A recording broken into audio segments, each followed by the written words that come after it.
Boa noite. Acho que eu não segui muito bem o script aqui.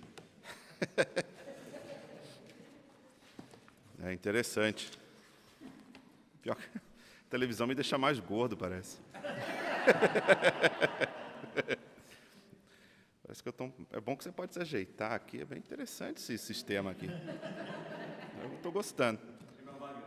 O Caleb tinha pedido por oração por uma afta na boca, entendeu? Então, só lembra os irmãos orar por ele que eu estava pedindo aqui. Ah, tá. A gente tem isso aqui, né? Verdade, deixa eu dar uma olhada. Então, o Caleb pediu oração por uma afta, a gente vai orar por você, tá, Caleb? Fica tranquilo. Eu tenho que olhar para o celular, não é para a televisão. Isso é diferente, né? Bom. Estou vendo que meu olho está para baixo ali na tela. Falei, por que será, né? Acho que... Parecendo um peixe morto. Mas estamos tranquilos. A gente vai aprendendo, né? São as novidades desse mundo aí. Bom, graças a Deus, estamos aqui reunidos mais um culto, né? Foi bem diferente vir aqui essa noite, né? Porque já fazem mais de 2 meses que a gente está de quarentena, né? Ou pelo menos deveria estar, né? Mas a gente vai tentando manter a quarentena aí. Se o Dória estiver me ouvindo, a gente está mantendo, fica tranquilo. Em casa, sei lá, né? E aí esse percurso que a gente veio até aqui aí foi bem gostoso, né? Aquela sensação, né, de novo, de você vir para a igreja, né? Que antes disso tudo acontecer, você não dava muito valor, né? Tipo, só um percurso que você está indo, não tem tanta importância. Aí é só você perder que você começa a dar valor, né? Aí você pensa, nossa, que coisa, né? Que a gente tinha antes, parece tão simples, e de uma hora para outra foi simplesmente tirado, né?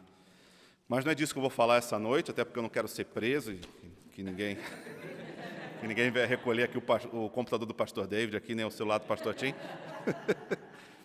Mas hoje, lembrando de tudo isso que tem acontecido, eu fiquei pensando sobre, nesses 2 meses, né, quantas coisas a gente teve que treinar em nossas vidas, né, que a gente treina normalmente, né, mas a gente teve que treinar um pouco mais, né, a paciência, principalmente, né, a gente está reunido todo o tempo junto, né, é bem interessante, a confiança no Senhor, né, de que essas coisas vão mudar, né? E a fé, né? A gente tem que estar sempre treinando a nossa fé. A gente sabe que se a gente não tivesse fé, não valeria nada a pena, não teria por que a gente vir na igreja ou adorar a Deus. Então a gente tem que manter essa fé, né?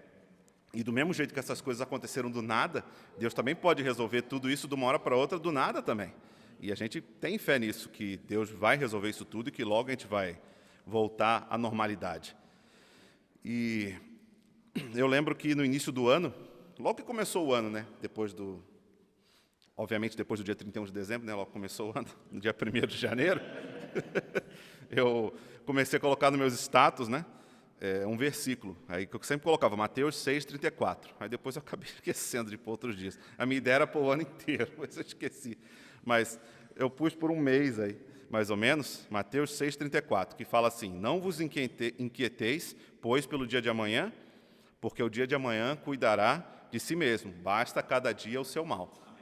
E isso é uma verdade, né? Se a gente começa a ficar preocupado, muitas coisas simplesmente não acontecem. Aí eu fiquei pensando nisso. Eu lembro, assim que saiu o calendário da igreja, né, a gente olhou e falou, nossa, quanto evento, quanta coisa que vai ter esse ano, né? Que legal, né? Que bom, um monte de coisa. Tem um monte de chá, de casamento, de um monte de coisa. Não estou falando que não vai ter, tá, gente? A ideia não é... Vai ter ainda. Algumas coisas, outras provavelmente não sei. Mas o que eu quis dizer é que a gente não sabe o dia de amanhã. A gente, às vezes, fica pensando, não, isso vai acontecer tal dia, tal. Não, simplesmente não acontece. E isso foi uma prova de que Deus está no controle das coisas, mas pegou a gente de surpresa. Digo até que pegou o mundo inteiro de surpresa, né? Muitas pessoas estão cancelando muitas coisas, muitos eventos, né? Quantas viagens foram canceladas, luas de mel e passeios e um monte de coisa. Mas Deus não foi pego de surpresa com nada disso. Deus sabia que tudo isso iria acontecer. E aí eu pensei sobre uma função que é bem interessante, que a gente até ouviu um tempo atrás falar muito aqui no Brasil, que envolve um pouco de política às vezes, mas é a função de um embaixador. Né? Vocês já ouviram falar de que é um embaixador? Então, um embaixador, uma embaixada, ela é a representação oficial de um governo dentro do território de outra nação. e configura-se como um território estrangeiro em um solo nacional. Então, cada embaixada, por exemplo, que tem no Brasil, até para montar a mensagem, eu dei uma estudada, e as embaixadas ficam em Brasília. Eu não sabia disso, né? Todas as embaixadas ficam em Brasília, e aí os consulados ficam nos outros estados, né? Mas as embaixadas em si ficam em Brasília. Cada país mantém uma embaixada no outro país, e se precisar de mais, eles têm consulados. A diferença de uma embaixada para um consulado é que a embaixada também cuida de assuntos políticos, já o consulado cuida de tudo, menos dos assuntos políticos, né? E aí, o que também é a embaixada? Ela constitui a primeira instância de negociação e mediação de conflitos ou interesses entre as duas nações. As principais funções de uma embaixada, a mensagem hoje é para ensinar o que é embaixada, né? Mas fica comigo aí, dá um like já no vídeo, ó. Ninguém pede like aqui, né? Vamos dar um like, compartilha, se inscreva no canal. Então vamos lá. Então a embaixada, não é só disso que eu vou falar, daqui a pouco vocês vão entender. Ela também serve, dentro do território estrangeiro, proteger os interesses do país e dos cidadãos que representa, mediar negociações entre o governo que representa e o governo do país em que está localizada, repassar informações, depois propiciar relações amigáveis e o desenvolvimento de relações econômicas, culturais, científicas entre as duas nações. Aí só um adendo aqui, uma observação: os Estados Unidos foram a primeira nação a ter uma embaixada em solo brasileiro. Isso aqui eu não sabia, não. O que aconteceu em 1808, tá vendo? Os Estados Unidos foi o primeiro país, a primeira embaixada que teve no Brasil foi dos Estados Unidos, em 1808. Então, vamos lá, vamos abrir nossas Bíblias em 2 Coríntios 5:20. Então, 2 Coríntios 5:20.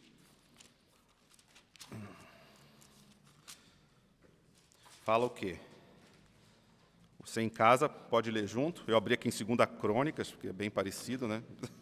Deixa eu ir lá para 2 Coríntios. Então, beleza. Tá assim, ó.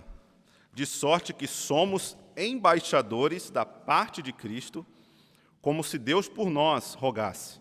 Rogamo-vos, pois, da parte de Cristo, que vos reconcilieis com Deus. Então, olha que interessante. A mensagem que levamos às pessoas é como se fosse uma mensagem dita diretamente por Deus.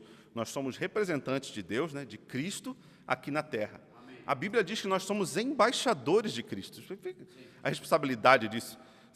Quem acompanha viu há pouco tempo atrás a briga que deu para ter um certo embaixador nos Estados Unidos, e que aí ficaram discutindo que não podia, porque tinha que ter preparo disso, preparo daquilo. Então tinha que ser uma pessoa muito preparada e tudo mais. Não vou entrar no detalhe político, mas a ideia é de que é uma função muito importante você ser um embaixador de um país num outro país.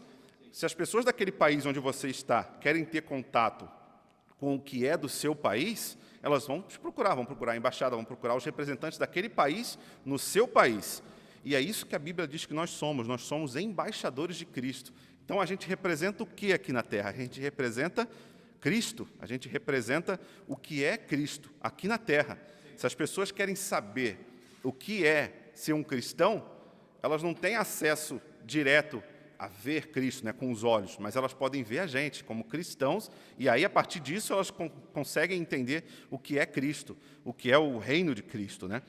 E onde a Bíblia também mostra, que nós não somos daqui. A todo momento a Bíblia fala isso.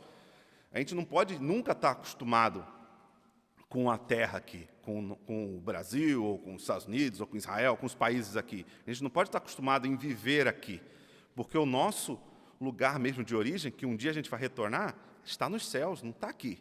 Então a gente nunca pode estar acostumado com isso.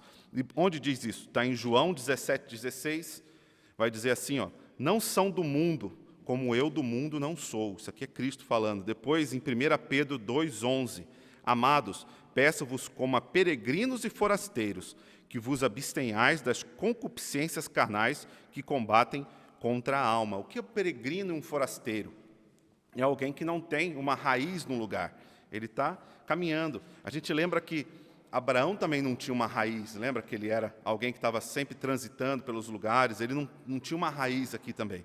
E nós também, como cristãos, nós não temos uma raiz. Óbvio, a gente tem a nossa casa, muitos têm casa própria, outros têm alugada, a gente tem essas coisas aqui. Mas o que Jesus está dizendo não é que a gente não pode ter uma casa própria, ou que a gente não pode ter um lugar aqui físico, mas que a gente não deve se apegar às coisas daqui do mundo. A gente tem que viver aqui sempre pensando que um dia a gente não vai estar mais aqui.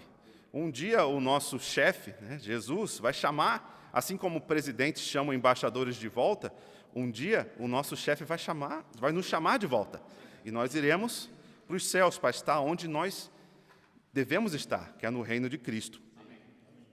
E enquanto vivemos aqui, nós somos responsáveis por manifestar a vontade de Deus aos homens. Somos representantes dos seus interesses.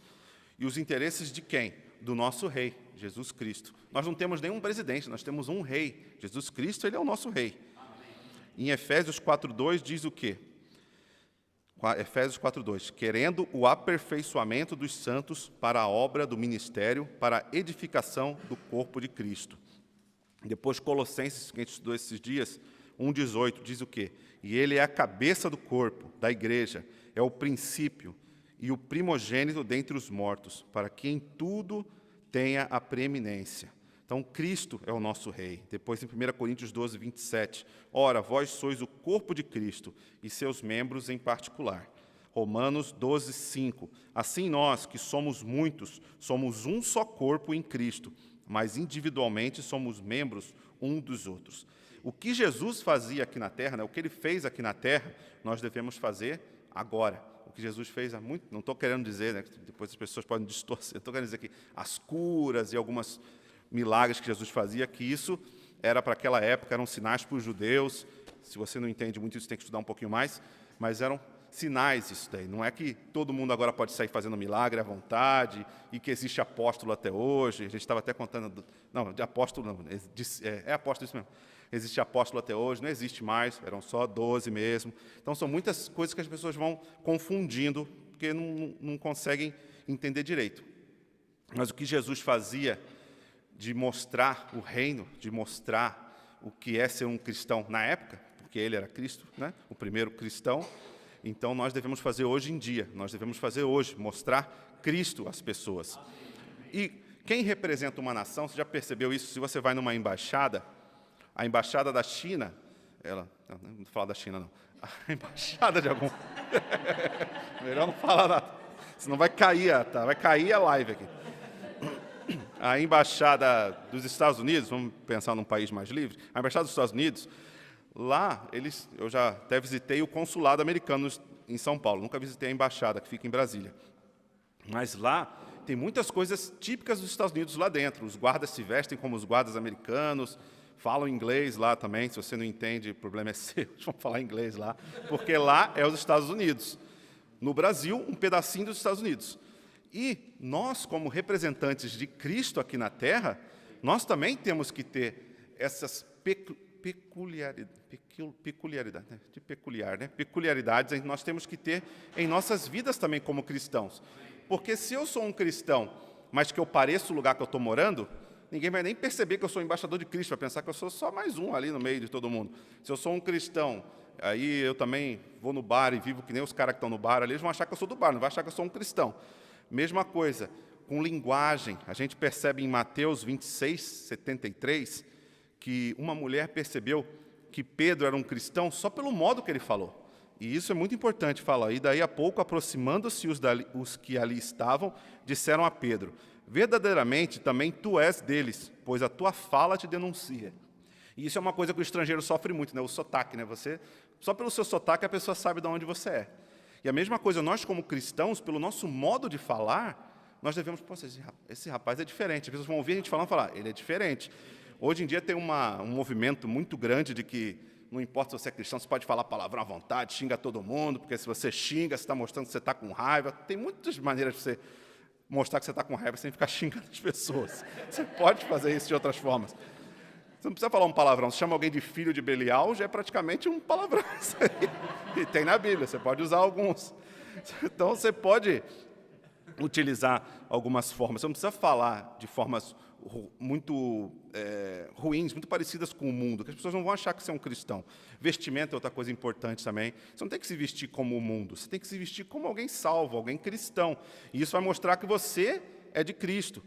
A música também, todo país tem uma música típica, o cristão também tem suas músicas típicas, as músicas cristãs. Isso vai mostrar que você é um cristão, ouvir a música certa. Não é pegar uma música cristã e distorcer ela com ritmos mundanos e falar, não, isso aqui é uma música cristã, eu só mudei a letra. Eu peguei uma música de uma banda de rock, mudei a letra, agora está cristã. Isso não torna ela cristã, gente. Desculpa se você acha isso, mas para você tornar uma música cristã, ela tem que ter sido construída desde o início com um propósito de ser uma música cristã, senão não vai dar certo. Não vai funcionar você pegar qualquer coisa e colocar uma letra cristã. Mesma coisa, a história, nós temos que dar muito valor à nossa história cristã. Aqui na Bíblia tem toda a nossa história. É fácil da gente, não vou dizer que é fácil de ler, é um livro grande, mas a gente tem que ter vontade de ler. Se a gente tiver vontade, a gente começa a ler em janeiro, a gente vai terminar em dezembro, tendo lido todo esse livro. E é um livro muito importante, tem toda a nossa história aqui.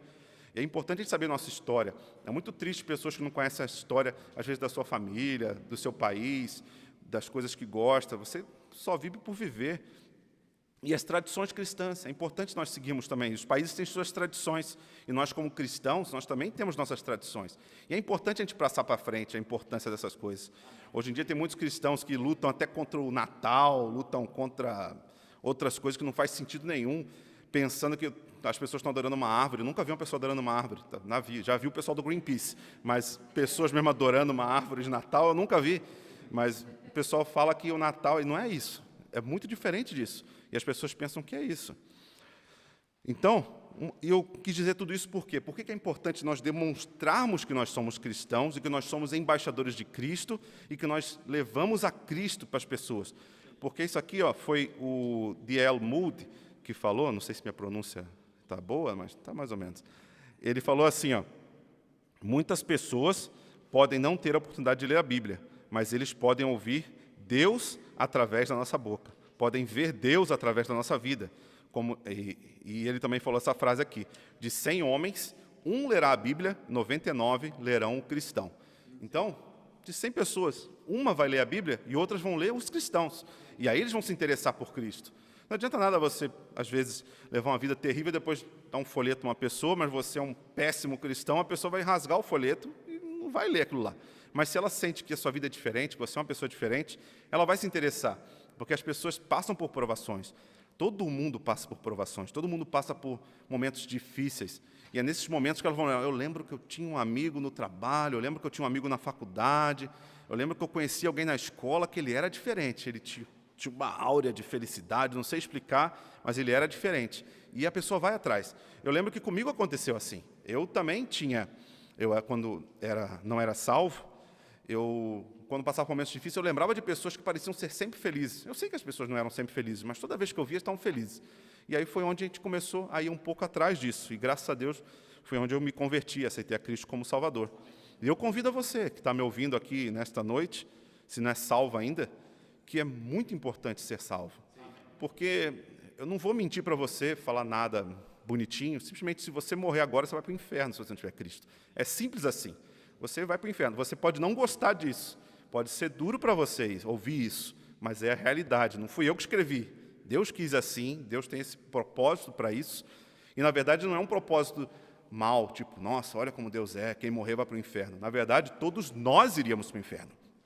Só que Deus deu um escape em Cristo. Amém.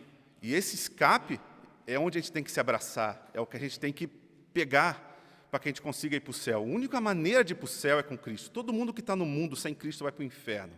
E é isso que nós, como embaixadores de Cristo, temos que levar para as pessoas. Mais importante até do que cantar hinos de Natal, de qualquer coisa bonita, de ter uma igreja linda, enfeitada e tudo mais. Mais importante que tudo isso é falar para as pessoas que se elas não tiverem a Cristo, elas vão para o inferno. Hoje as pessoas têm medo do coronavírus, elas morrem de medo disso. Realmente você pode morrer, a gente sabe, todo mundo já, nem vou falar de coronavírus, todo mundo já está careca, que nem eu, de saber o que é o coronavírus e como pega e como morre disso e tudo mais. Mas as pessoas têm que ter mais medo do inferno, porque se você morrer do coronavírus, ok, vai ser mais triste até para as pessoas que vão ficar aqui do que para você que está partindo, se você for para o céu. Agora, se você for para o inferno, vai ser terrível, vai ser a eternidade inteira no inferno. E é tão ruim que a Bíblia nem consegue descrever direito. O que ela descreve do inferno é terrível, mas é pior do que o que está descrito aqui. É pela eternidade inteira. Você já imaginou? Anos são ruins. Se passar 50 anos em punição. Hoje em dia a gente pensa, 2 meses e meio em casa, é terrível. Não querendo dizer em casa, graças a Deus tem minha esposa, meus filhos, mas é terrível você não poder sair. Parece que é terrível, né? Nossa, estou morrendo. Não, né? Graças a Deus tem uma família salva, meus filhos são uma bênção, minha esposa também. Mas não é isso que eu quis dizer. É terrível você sentir que a sua liberdade foi tirada, de você querer sair e não poder, porque vocês sabem de tudo o que está acontecendo, né? E o inferno é para sempre, não é só 2 meses, não é 1 ano, não é 10 anos, 50, é eternidade, a gente nem consegue calcular isso, é para sempre no inferno. Então, eu falo para vocês essa noite, se você não tem a Cristo ainda, aceite a Cristo. Vale muito a pena você ter a certeza que isso tudo aqui, que a gente está passando, de tristeza, doença e tudo mais, é momentâneo, é por um tempo. Como um embaixador, um dia o nosso chefe vai chamar de volta. A gente não vai ficar aqui para sempre. Ele deixa a gente um tempo aqui, a gente faz o nosso trabalho, depois ele chama a gente de volta. E logo a gente vai estar com Cristo. Isso vai ser maravilhoso. Aí sim, passar a eternidade no céu, que a gente também não consegue imaginar, também não tem como descrever como é o céu. A gente só sabe que é maravilhoso. Quero ler também aqui João 1,18, que fala: Deus nunca foi visto por alguém. O Filho unigênito que está no seio do Pai, esse o revelou. Isso, a gente, quando pediram para ver a Deus, né? Deus mostrou que, vendo a Cristo, você está vendo a Deus. E João 14, 8, 10 também. Disse-lhe Filipe: Senhor, mostra-nos o Pai, o que nos basta. Disse-lhe Jesus: Estou há tanto tempo convosco e não me tendes conhecido. Então me tendes conhecido, Filipe? Quem me vê a mim, vê o Pai. E como dizes tu, mostra-nos o Pai. Não crês tu que eu estou no Pai e que o Pai está em mim? As palavras que eu vos digo, não as digo de mim mesmo, mas o Pai que está em mim é quem faz as obras. Então Jesus está mostrando aqui que Ele é o Pai, Ele é Deus.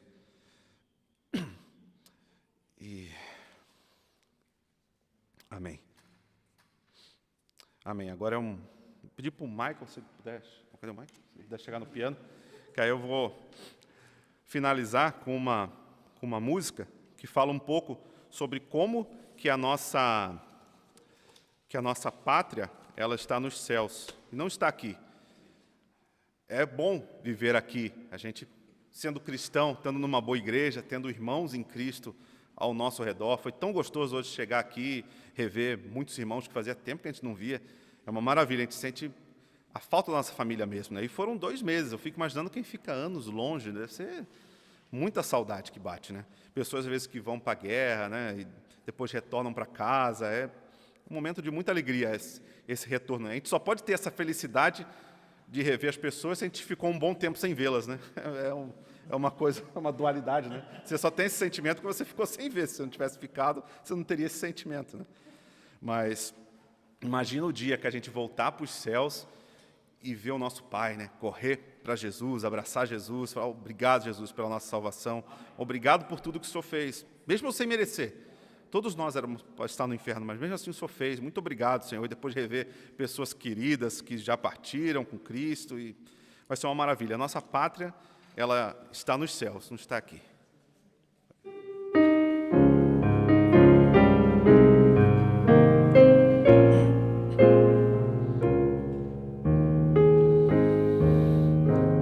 Temos nós que desprezáveis prazeres terreais, pois existe um lugar de alegrias eternas, sobre a lei de Deus viver, almejando estar lá, nessa pátria de esplendor, e a Cristo encontrar. Nossa pátria está nos céus, prossigamos para o lar, desprezando o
prazer.